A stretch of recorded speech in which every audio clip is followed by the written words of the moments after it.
So you want to find some other basketball poses, different angles, and what I came up with, I got a couple other ones. This is LeBron I used for his jump here, so you can see the back. He's got some other ones here. Really didn't use this one too much because it looked too dumpy right here. I wanted more fluidity, and you can use the basic principle of this fold up here, maybe have it starting up there, and then dig in here, so there's more movement. It just feels like it just gets cut off right here, and it feels a little dead. You could use that, maybe enhance this fold a little more. This is a pretty good a close version of this. You kind of see how maybe the back leg, back of the pant would flare out. You can see a side view a little more. This is almost identical. It's crazy how two different times, but it's the same fold action. Even has the same shirt coming off right here. So I thought that was pretty interesting. So once you have a few different reference pieces, different angles, you kind of get an idea. You also want to think about your silhouette here. You always think about silhouette as well. Probably start with a standard brush, turn off lazy mouse, bring my modifier up, my intensity down, and I would start on this main fold right here, which I've already started, blocked out. So you have this main fold, that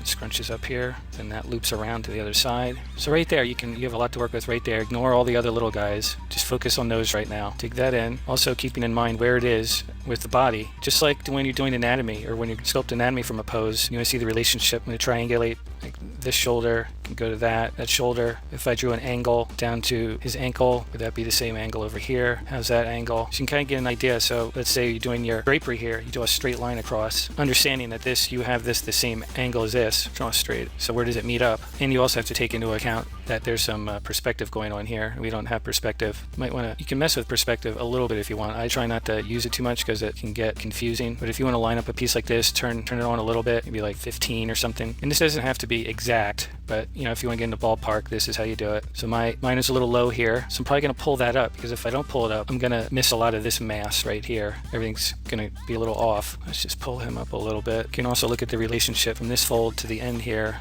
of the sleeve. So we have a lot more space here. So you're always looking for relationships to figure out the shapes of your folds compared with your anatomy. Let's bring that up. Okay, so I would go back and forth between add and subtract, build out these forms. So this fold is a half lock right here. This continues all the way to the shoulder. So you want to maintain some of that swoop, because it's a really good directional fold that you want to maintain, because that'll show the energy from this shoulder coming down to this hand, then that arc looping around to the knee, and then basically just spinning around a piece. So you want to maintain some of that. At this point, I'd probably divide it. And like we did earlier, you want to look at your planes, your triangles. You got one here that digs under there. So you want to think about your planes again. So you have that one.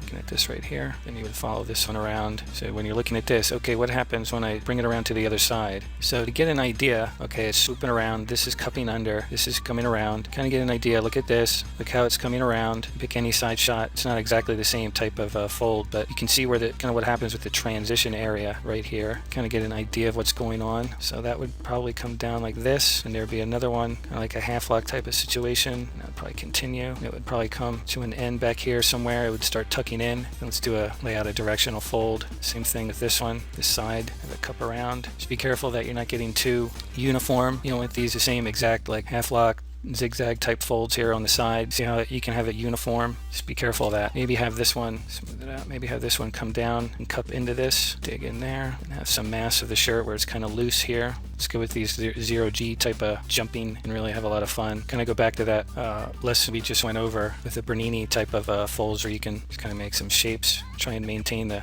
flow, but at the same time it's a little more haphazard because it's kind of just floating in the air. You don't want it too directional, too obvious. So there's a lot of there'd be a lot of material down here. So you might have to puff that out, bring it out some. Bring our dynamesh up a little bit. So I would have this dig in, have that lip come up, so you're creating